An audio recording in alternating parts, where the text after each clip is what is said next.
Let me open it up. Yeah, you can open up, brother. It's fine. Kind. All right, Shalom. First and foremost, want to give all praises, honor, and glory to Yahweh Bahashim, Yahushai Bahashim Makakodash.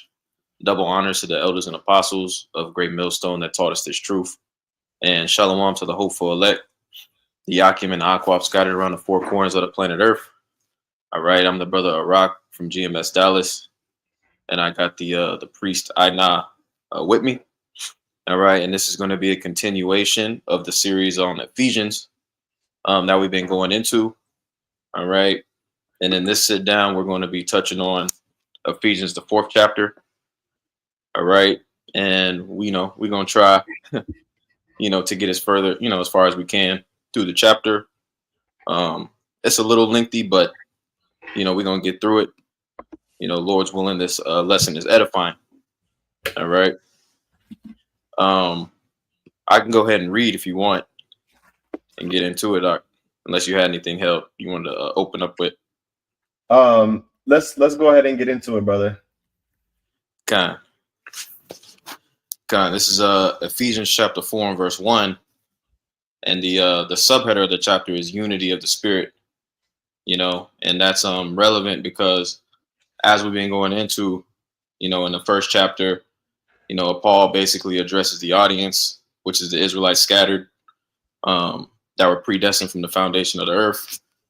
In the second chapter, he touches on the Gentiles, aka the Israelite foreigners that were brought in, all right, from Ephesus and various other regions. When you read the New Testament, in chapter 3, he touches on the grace, the grace and the mercy that's given, that's needed.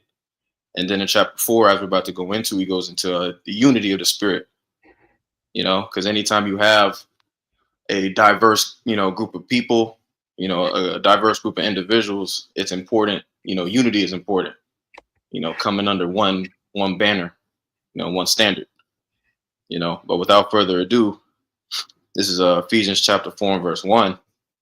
It says, I, therefore, the prisoner of the Lord, beseech you that ye walk worthy of the vocation wherewith ye are called.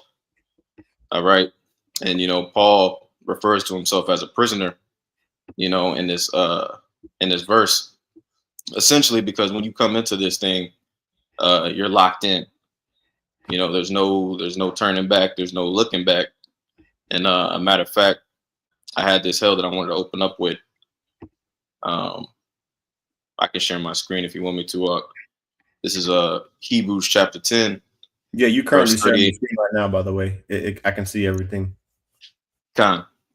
This is Hebrews chapter 10, verse 38 and verse 39. It says, now the just shall live by faith, but if any man draw back, my soul shall have no pleasure in him. So when you come into this thing, you're locked in. Like they say in the world, blood in, blood out. You know what I'm saying? There ain't no backtracking on this thing. There ain't no retreating. This is a commitment, an everlasting commitment. Verse 39, it says, but we are not of them who draw back unto perdition. All right, perdition means destruction. It says, but of them that believe to the saving of the soul. All right, and that's our end goal. All right, ultimately, salvation, deliverance. Okay, so going back to Ephesians chapter 4 and verse 1, it says, I, therefore, the prisoner of the Lord, beseech you that ye walk worthy of the vocation wherewith ye are called. All right. And like the scriptures say, real quick, Salaki, I'm going to interrupt. The first 3 chapters, that we've went into, by the way, just as a kind of an outline, was covering, well, chapter 1, mostly was covering what your life is supposed to look like and what Yahushua does for you, when you convert, when you're spiritually baptized. And then chapters 2 and 3, we're kind of talking about, like the plan, the Most High's plan for the church, and just building off that foundation from chapter 1. Chapters 4 through 6 is more of like detailed matters. Like, okay, like now that we've addressed the foundation, let's get more into the daily life of the believers in Yahushua, right? And so these things, are going to be addressed. How brothers should be dealing with one another. What I'm saying, putting on that new man, walking in love, not walking as fools. Instructions for marriage, instructions for children, putting on the whole armor of the Most High. Those are all daily life um mindset things that are covered basically in the second part of Ephesians. So I feel like it'd be a good time to just bring that up, because this is the second half of the letter. So um I didn't mean to interrupt, but yeah, you got it, brother. What's going on? Oh, hold on. Your mic, you've muted yourself, brother, so I cannot unmute you. You got to unmute yourself. There you go. You're like unmuting and muting over and I'm gonna over. get. There we go.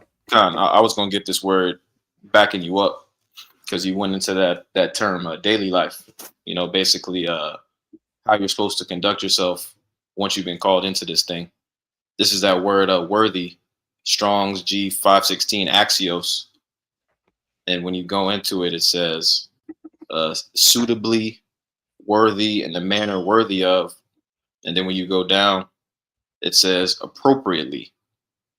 And that's essentially, like you said, there's a certain manner of life, there's a certain code of conduct, or way you're supposed to conduct yourself once you've been called in. Just backing you up. God. You want to continue on in that Ephesians 4? Yep. This is Ephesians chapter 4 and verse 1. It says, I therefore, the prisoner of the Lord, beseech you that ye walk worthy of the vocation wherewith ye are called. All right. And that's what a vocation is. A vocation is a calling, and you can't call yourself. We were called by Yahweh Bashem Yahushua. And now we're on the path, Lord willing, to salvation, to deliverance. Okay. This is verse 2.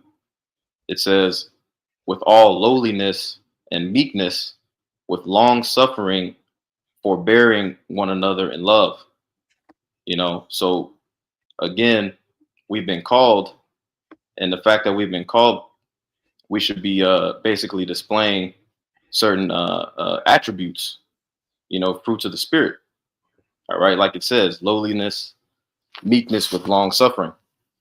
All right, and all those things are what's going to be required in order to endure unto the end. Matthew 24. He that endureth to the end, the same shall be saved. All right. But this is verse 3. And if in Baba Kashai, if you want to make any points, bro, just let me know. It's Okay, Ephesians chapter 4. Just real quick, Proverbs 3:34. It says, surely he scorneth the scorners, but he giveth grace unto the lowly. So we're supposed to want to be lowly and meek and humble. We're supposed to want to forgive our brother 70 times 7 if he's a brother. Okay, not a nigga, a brother. Okay, a sincere brother. If he's a sincere brother in Yahushua, sincere, okay, then yeah, we're gonna, be long suffering, man. We're gonna bear with that brother. Okay, you got it, brother. Yep. This is verse 3, Ephesians 4 and 3. It says, endeavoring to keep the unity of the spirit in the bond of peace. All right. And a word that I wanted to touch on this is endeavoring.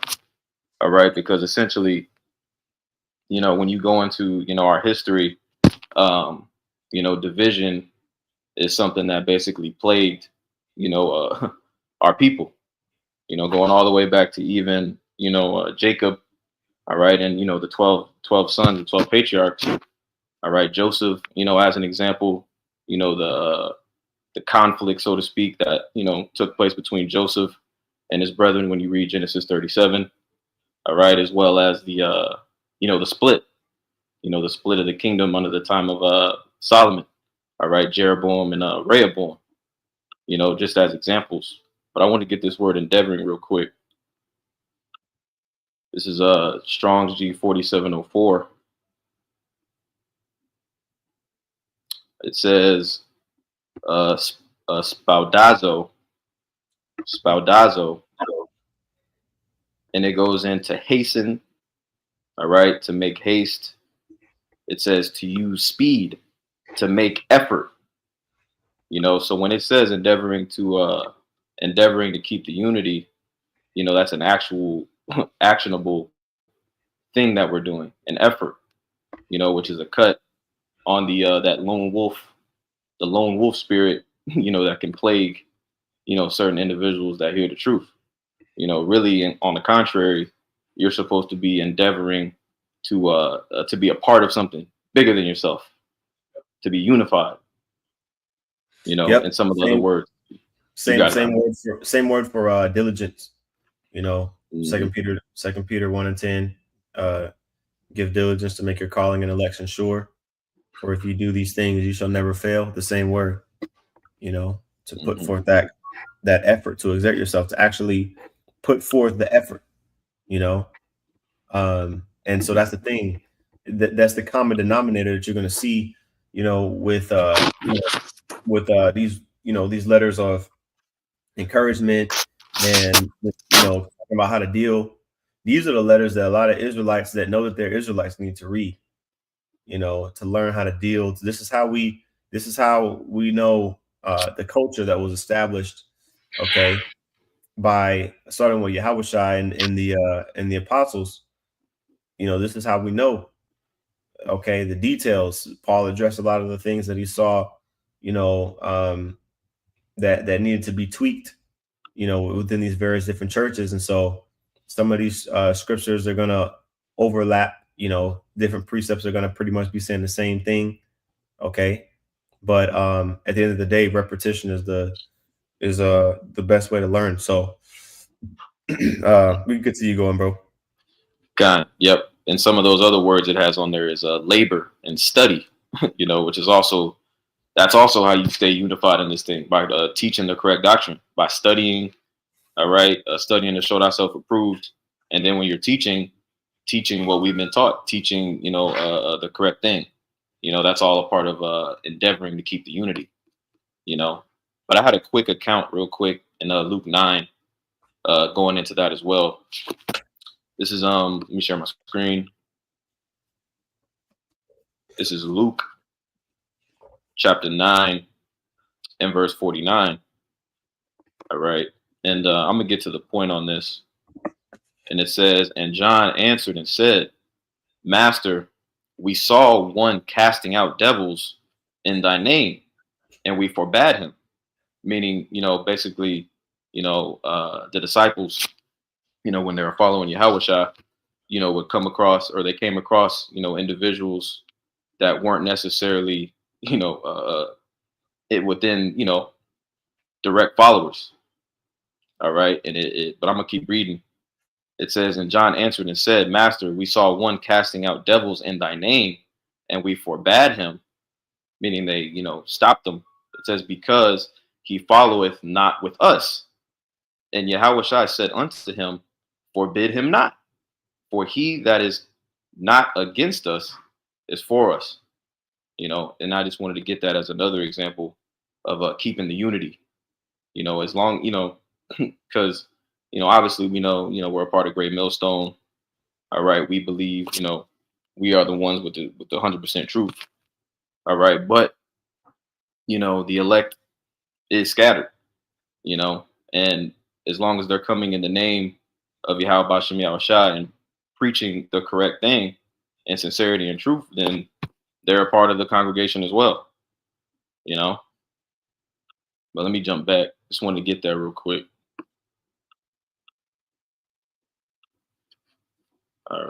This is back in Ephesians chapter 4 and verse 3. And it says, endeavoring to keep the unity of the Spirit in the bond of peace. There is one body and one Spirit, even as you are called in one hope of your calling. All right. So again, there's only there's only one. All right. And that's in contrast to, other organizations that you'll see in the world. Case in point, modern Christianity, which has what, thousands and thousands of denominations, you know, and anytime you have, a lot of divisions, really can't shit get done.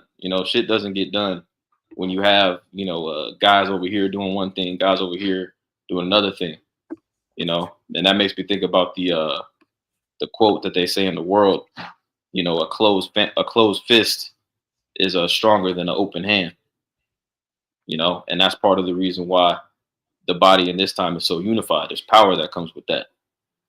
I had a quick precept. This is Amos chapter 3 and verse 3. And it says, can two walk together except they be agreed? All right. And that's a mill scripture that we go to a lot, but it's relevant, and it's powerful. All right. You can't get anything done, all right, if there's no unity, So this is back in Ephesians chapter 4 and verse 4. It says, there is one body and one Spirit, even as you are called in one hope of your calling, one Lord, one faith, and one baptism. All right. And the one, really I could go in, we could go into all these terms. All right. Yeah, I mean, Slakia, I mean to cut you off. Go ahead. No, I wasn't gonna make a point. You got it. Okay, because what verse did you just read? That's verse 4. Verse 4. Okay, yeah. Continue that whole part right real quick, because again, like we said earlier, Paul repeats himself in various different other letters. He pretty much says the same thing in 1 Corinthians. But go ahead, keep going. Yep. This is Ephesians 4 and 4. It says, there is one body and one Spirit, even as ye are called in one hope of your calling, one Lord, one faith, one baptism. Yeah, 1 Corinthians, the 12th chapter, talks about the body being one, having many members. You're right, but we're all part of the one body of Yahushua. Right? Basically showing that we may have different offices within the church, but ultimately we still part of that one body, that part of that unity. Like I was watching a video of animated, like little cartoonish YouTube channel that talks about what each organ does for the body, the skin, the brain, the heart, the stomach, intestines, liver, pancreas, gallbladder, even the smaller ones you might not know about, what I'm saying? And but they're all important. They're all important. Your kidneys, your spleen, they're all important, So we all are different, members of the body, right? But we're part of the same body, right? Yep. Because we're unified under that belief, under the same spirit of influence, right? That's what Paul's establishing here. All right, you got it, bro. Yep, I actually had that held. I'm gonna read through it real quick. Yep. 1 Corinthians 12 and verse 12 and 13, and when you go into it, it actually lists Ephesians 4 1 through 16 as a central reference when you look at it on Blue Letter. This is 1 Corinthians 12 and 12. It says, for as the body is one and hath many members, and all the members of that one body, being many, are one body, so also is Hamashiach.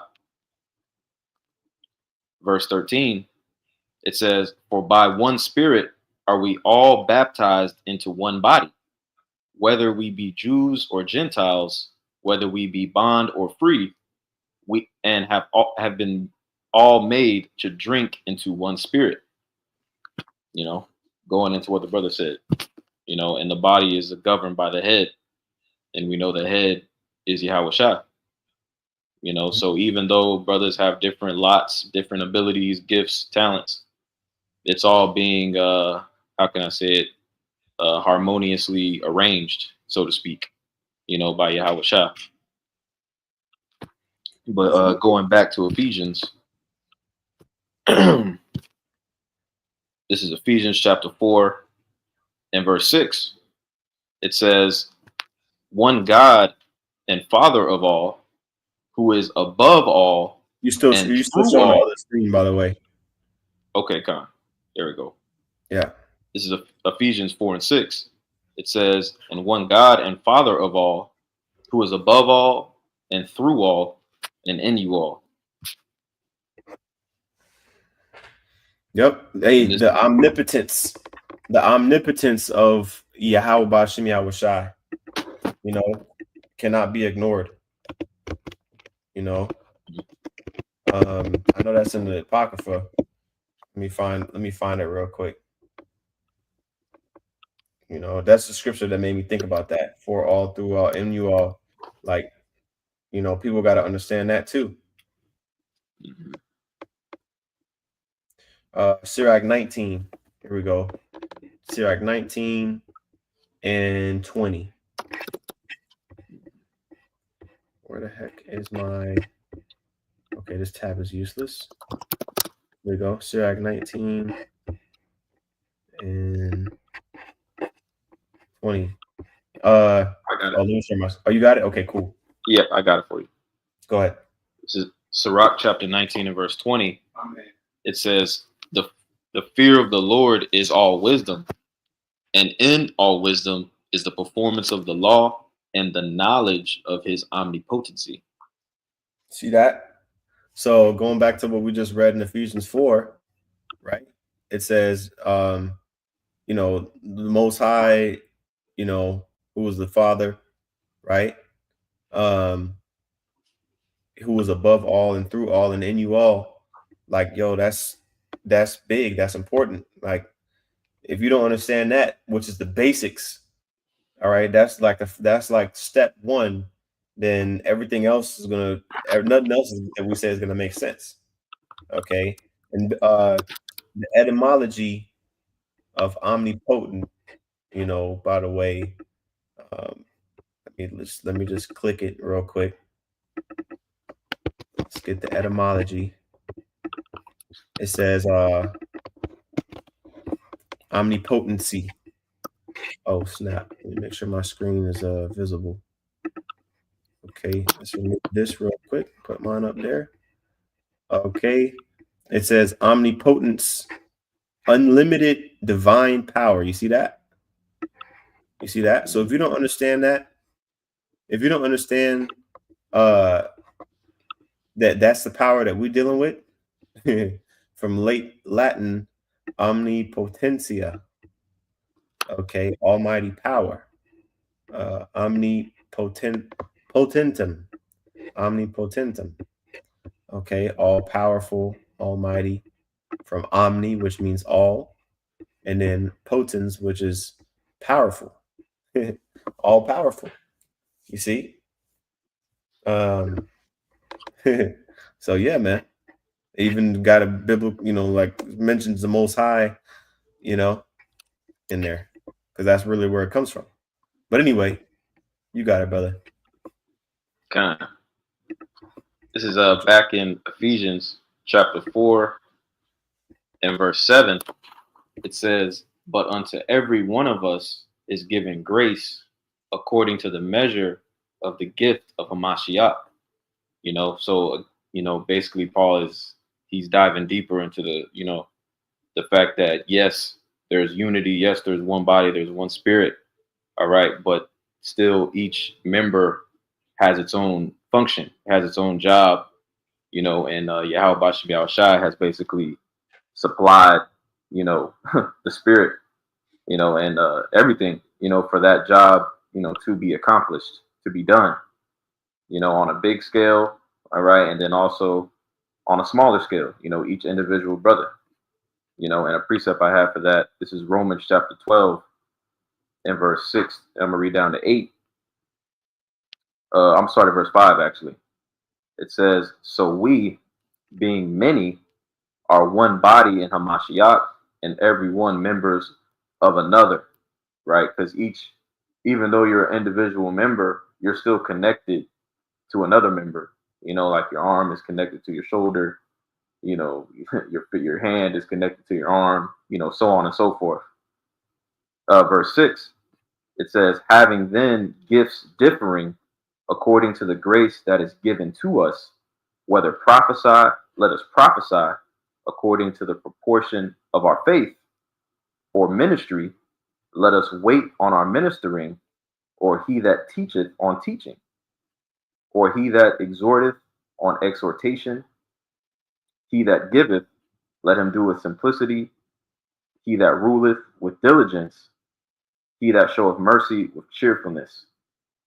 So again, you know, each individual, brother has certain, attributes, certain skill sets, and the skill set that you're given is the skill set that you are to utilize, you know.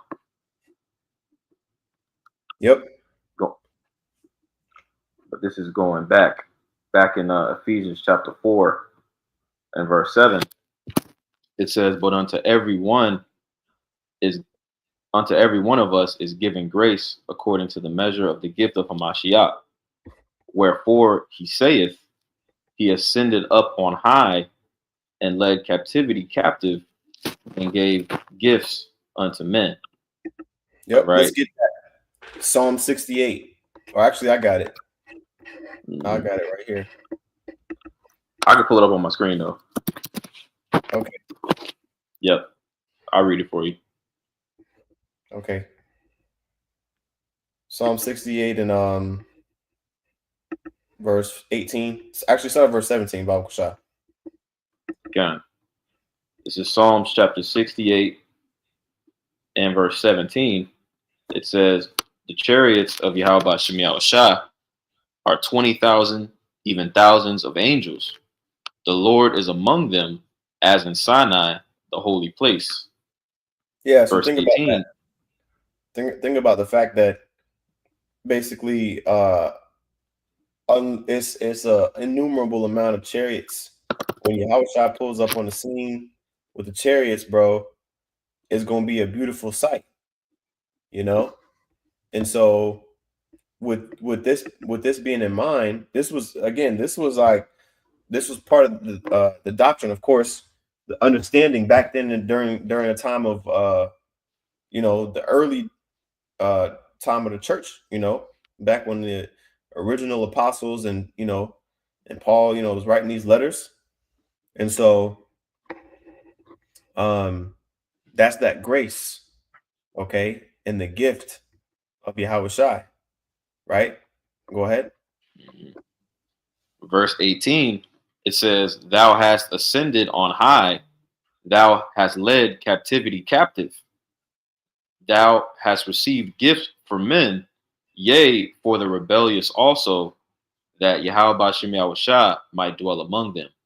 Yeah, even though Israel um doesn't really deserve it, we rebelled against the Most High, and we went off, through the grace of Yahweh Shai, and the sacrifice, the blood sacrifice that Yahweh Shai made with his own. He sacrificed himself. He gave up his life willingly to be a sacrifice.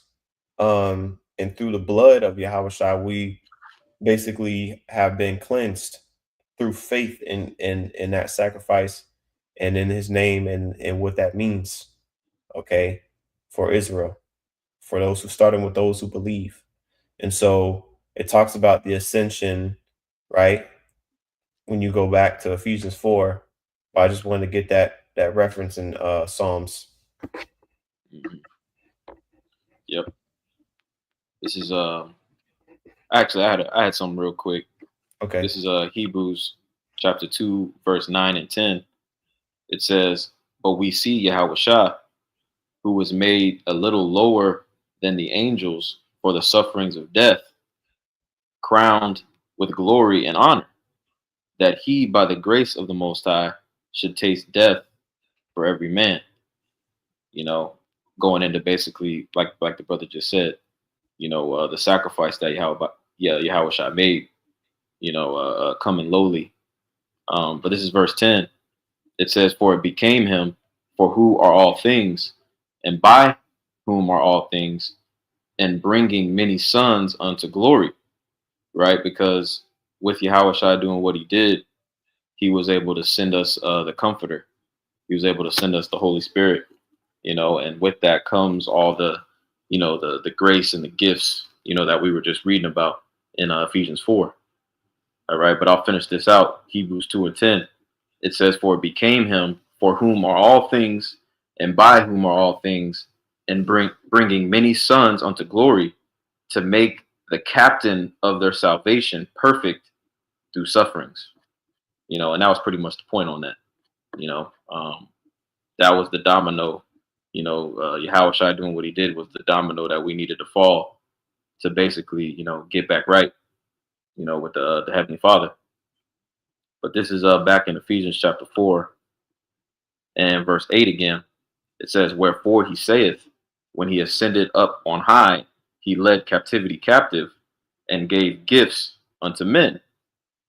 Now that he ascended, what is it but that he also descended first into the lower parts of the earth? All right. Basically going into, him dying, him going into the grave, verse 10, Ephesians 4:10, it says, he that descended is the same also that ascended up far above all heavens, that he might fill all things. All right. And those things that he's filled is us, and a matter of fact, a precept that I have for that, you get that where David talked about my cup runneth over, because we're vessels. The scriptures liken us unto vessels, really empty vessels, that are filled with what Yahweh Shem Yahushua chooses to fill us with. All right. Hey, you mind if I say something real quick, brother? Babakasha. On the on this part where where Paul mentions Psalm 68 and talks about how he ascended to the heights, right? When it talks about he ascended, right, it's showing you that Yahushua had to ascend from somewhere. Okay, that somewhere is physically here on the earth, because like there was people that had doubts as to if Yahushua ever came. There was so Paul had to show in the scriptures, look, this was prophesied that this would happen. This was from old. This is part of the scriptures. The resurrection and the ascension of Yahushua was prophesied from old. And so in verse 10, where it talks about the same one who descended is the one who was ascended higher than all the heavens, right? That's obviously talking about Yahushua. So he's pretty much using the precepts like how we do today. He's using the precept to back up what was going on in that time, But I just wanted to bring that out, bro. Con, not the water, because what you said just made me think about this precept.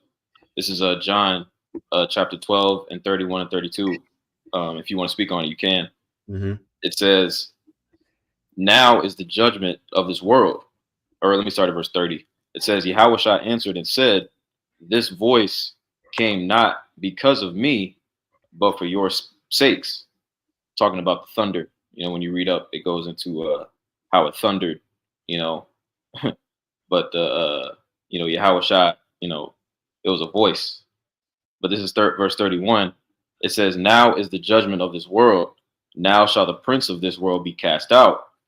And I, if I be lifted up from the earth, will draw all men unto me.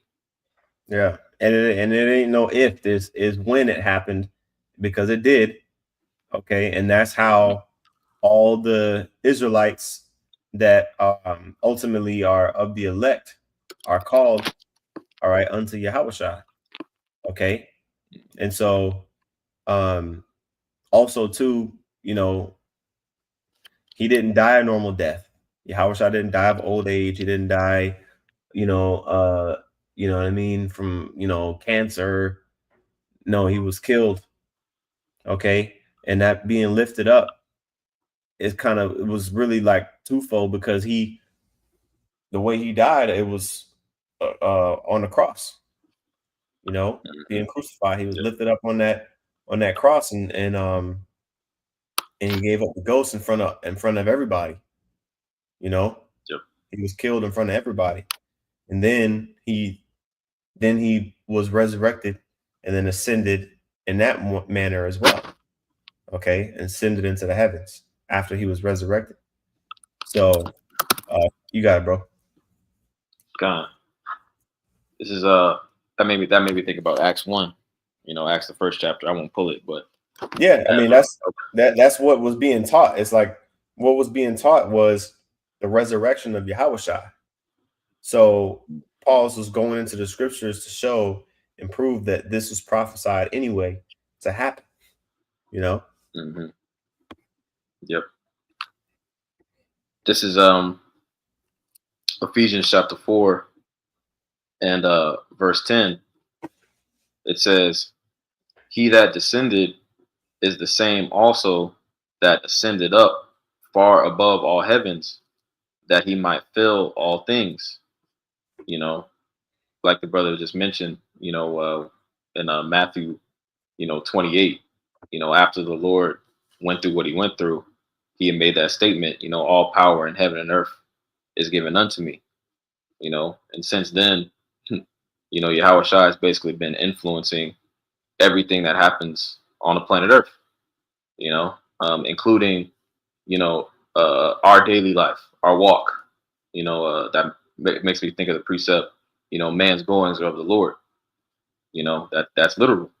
Mm-hmm. All right. But this is Ephesians chapter 4 and verse 11. It says, "And he gave some apostles and some prophets and some evangelists and some pastors and some teachers for the perfecting of the saints, for the work of the ministry, and for the edifying of the body of Hamashiach." So all these various offices, like apostles, which means, one sent forth, all right, prophet, evangelist, pastor, teacher, all that is for the edifying of the body. All right, it's not for the 2/3. It's not for anybody outside of the body. All right, um, and that makes me think of a few scriptures. I'm gonna read verse 12 again. Mm-hmm. It says, For the perfecting of the saints, for the work of the ministry, and for the edifying of the body of Hamashiach." All right, and I'm gonna get this word perfecting real quick, because we are in the flesh.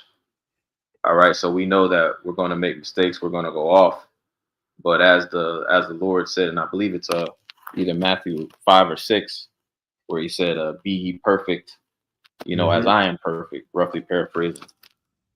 Perfection is still, like, we're striving for perfection at the end of the day, even though we know that we're only going to obtain it once we're changed.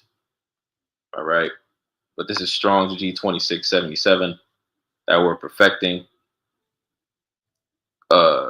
Katartismos, or katartismos, it says complete furnishing, equipping. All right, complete furnishing, man, and that's talking about us. You being basically a completely furnished house.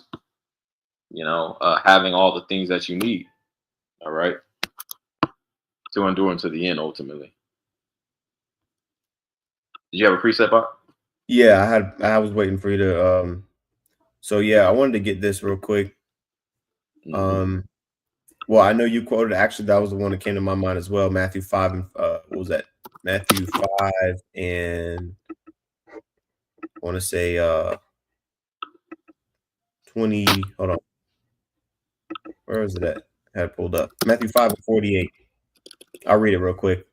It says, be ye therefore perfect, be ye therefore perfect, even as your Father which is in heaven is perfect. Right. So ultimately you gotta be focusing on being complete in this thing, you know. Another scripture, Colossians 1 and 28. Let me just share my screen real quick. Oh, I know he's pulling up. I'll just pull it up real quick. Colossians 1 and 28.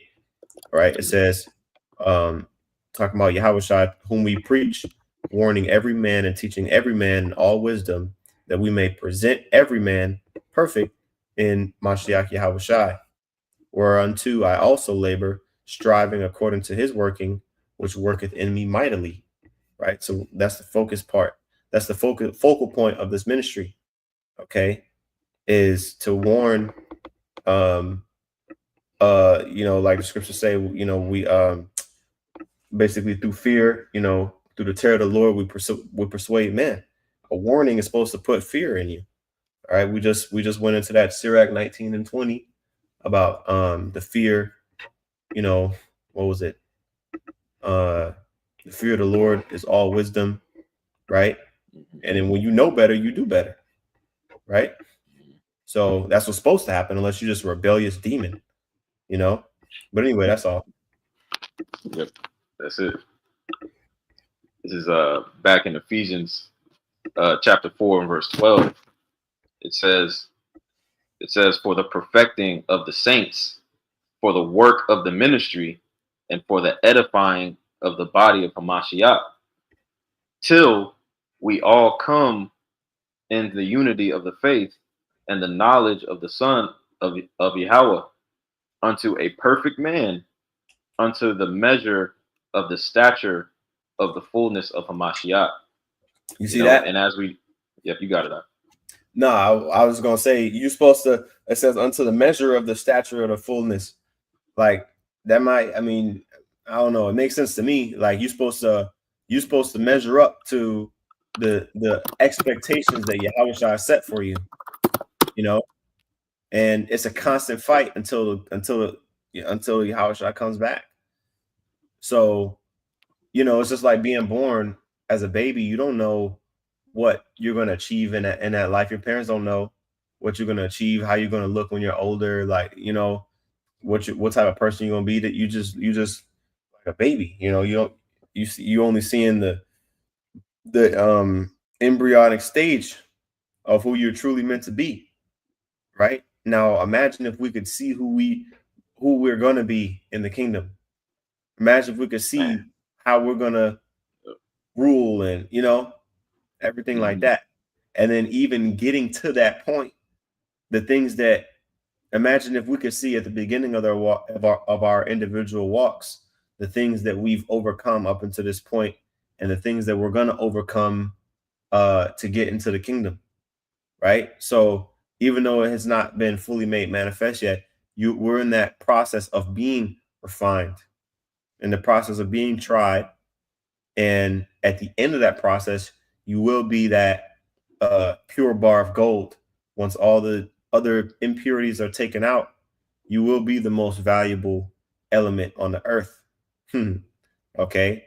But it's a process. Mm-hmm.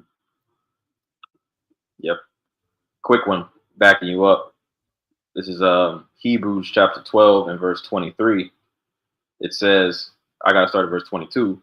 It says, but ye are come unto Mount Zion, unto the city of the living power, the heavenly Jerusalem, and to an innumerable company of angels, to the general assembly of the church of the firstborn, which are written in heaven, right? Talking about the elect, 144,000. It says, and to Yahweh Bashem Yahushua, the judge of all, and to the spirits of just men made perfect. Just laying back on what you said, you know, it doesn't say just men already perfect. It says just men made perfect, which means that we're undergoing the process. You know, like you said, that gold, you know, going through the fire. You know, but I just want to back you up, bro. Mm-hmm. Good. All right. This is back in Ephesians chapter 4 and I think verse 13. verse 16, that'll be a good halfway point. We can read all the way up and through verse 16. Kind of. Ephesians chapter 4 and verse 13.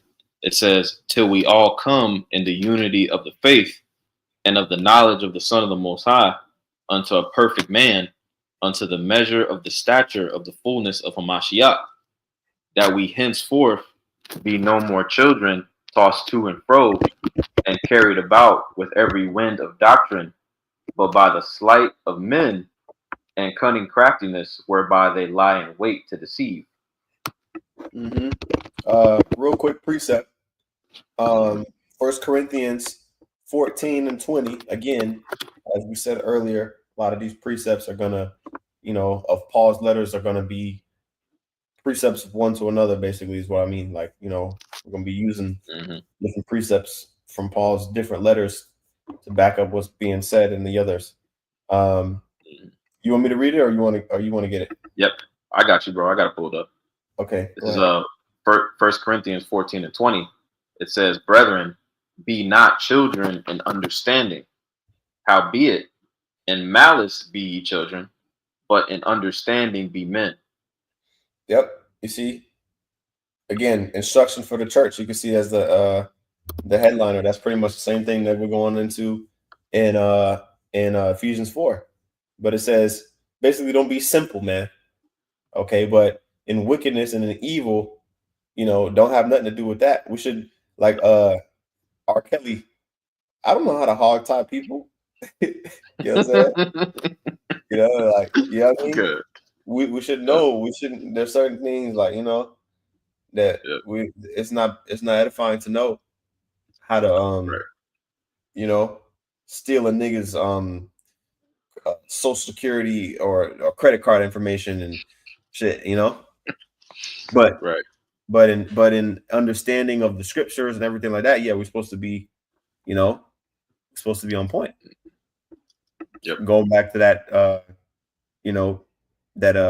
chapter, I'm sorry, that verse 13 in Ephesians 4, be no more, I'm sorry, verse 14, be no more children, tossed to and fro. We're supposed to be wise, right? And understanding, be ye men.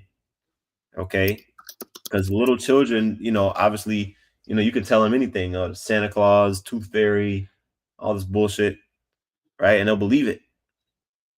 You see? But now that we've gotten our foundation straight, we're not going to be tossed to and fro by every wind of doctrine. Okay. Because we actually have a foundation. Yahweh Shai is our foundation, right? The sleight of men, niggas coming up with crazy breakdowns, to try to, get a niche of believers, which it always ends up being a money grab. It's always something for sale, always some BS like that. You see, there's always some BS, but, that's that cunning craftiness that it talks about in that verse.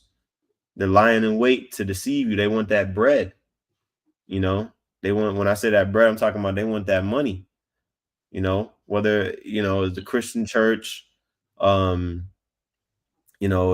Israelites, they're selling breakdowns, selling merchandise. When the hell do you see us promoting our merchandise website on the video? Hey, Akyam, if y'all want to support the movement, y'all can go to gms.com and buy some hats. It's going to support the movement, brothers. Fuck that. Yeah. See, we're not charging for the truth. That should be a dead giveaway. Any Israelite camp that's selling anything should be a red flag. Yeah, Mhm. I'm messing y'all. I'm messing you niggas money up. You know, I mean, ain't nobody watching us like that. You know what I mean? Compared to today, ain't nobody gonna stop buying merchandise and being simple because of this one video. But hopefully, what if somebody? Hopefully, maybe one person does. But you know, yeah, you know, that's what they're set up to do. You know, they're set up to lay in wait and deceive, as it says. Okay, but we're supposed to be different. You see that in verse 15? But speaking the truth in love. See, we're speaking the truth in love. True love. True love. When you get that word love, we already know what it is. Agape, right? Oh, I'm acting like my screen's being shared. Hold on. It's on it. Oh, my screen. Hold on. Let me put my screen up. So I'm getting a word real quick. That word Okay. agape, right? Love, charity. Okay, charity isn't don't is not you know panhandling. You know what I Right. mean? Basically, that's what Jake doing on the videos. They're using their you know, what comes to mind. I'm thinking about IUIC first and foremost. I'm thinking about them for sure. Hmm. Sakari, Genesis. Yep. Sakari. You know, I'm thinking about them. You know, they got the merchandise. Any. Where do you see a GMS shirt? Where do you see GMS selling T-shirts with GMS on it? You know, Yep. or anything. You know, we don't do that. You know, so that's because we actually truly care. Okay, love, which in the Hebrew will be ahab, or in the Greek, which is the word that we're Greek word we're getting, is agape, right? Oh, what scripture was I? Ephesians 4 and 6:15, right? Yep. Boom. On love as a basis, loving others. Okay. Uh, right. We speak the truth in love, right? That's the, you know, that's the basis of this thing. Okay. We are you know, coming in that affectionate spirit because we actually care. You see? Like where it says Yahweh Shai had compassion, you know, on certain individuals because of how they came up. They were sincere, you know. Uh you know what I mean? There's multiple instances, but I'll just get this one. Okay. Oh, okay. This is actually a good one here. It's actually a good one here.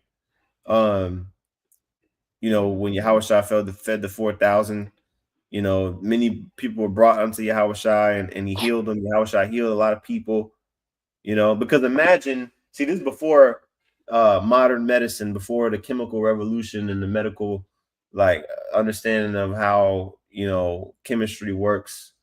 So where Esau can basically make a, you know, semi-synthetic or a synthetic drug and just deconstruct any bacteria that's out there, you know. That technology was not available back then.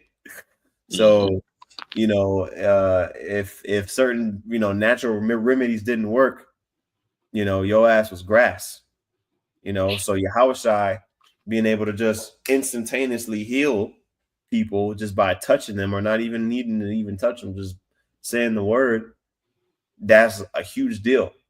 If you look at all the people that's in the hospital uh in 2025, guess what? They didn't have modern day hospitals back then. So them people were just bedridden a lot of times in their own homes, you know, or they were homeless or, you know. So Yahushua was healing those people. And it says in verse 32, um, it says, then Yahushua called his disciples unto him and said, I have compassion on the multitude because they continue with me now 3 days and have nothing to eat. And I will not send them away fasting lest they faint in the way. Right. And so that's just one example. So Yahushua performed that miracle where he fed 4,000 men from, you know, a couple of fishes and some bread, you know, and he break them up and he fed them all. So that's just one small example. He had compassion. You see, but that stems from true love. Okay, not this fake nigga grifting that's happening in the church. It's happening, but see, they're not even part of the church. They're just posers, man. That's why it says whereby they lie in wait to deceive. Okay, talking about these other Israelite groups that basically mix and mingle anti-Messiah Christianity doctrine in their doctrine. In order to, but it's all for money. It's a money grab. You see, that's what you should be able to get by reading these scriptures. But you got it, brother. I know we're already pretty much Yep. down to the last two verses. Okay. Yep. This is Ephesians chapter 4, verse 15 and 16. It says, "But speaking the truth in love may grow up into him in all things, which is the head, even Hamashiach, from whom the whole body fitly joined together and compacted by that which every joint supplieth, according to the effectual working in the measure of every part, maketh increase of the body unto the edifying of itself in love." So basically Paul is tying it all together, in that statement, essentially, like, case in point, on a physical level, you know what I mean? You're working out more, right? The spirit is on you to work out more, and it may not even be a complicated, exercise that you're doing. Just going on a walk. Just going on a walk, you're utilizing all the members of your body. There's going to be a benefit to every aspect of your body, and then ultimately to your mind, and your spirit. So like we've been going into, there's a lot of moving parts, but everything is working together, in unity. All right. So that I didn't have any more precepts held. No, that's a good stopping point, brother. We're right in the middle of the chapter. Okay. Well, Lord's willing, we'll get to part 2 on this Ephesians 4. Hopefully this lesson was edifying. With that, I want to give all praises, honor, and glory to Yahweh, Bahashem, Yahweh Shah, Bahashem Rakakadash. Double honors again to the elders and apostles of Great Millstone that taught us this truth. And shalom to the next lesson. Shalom.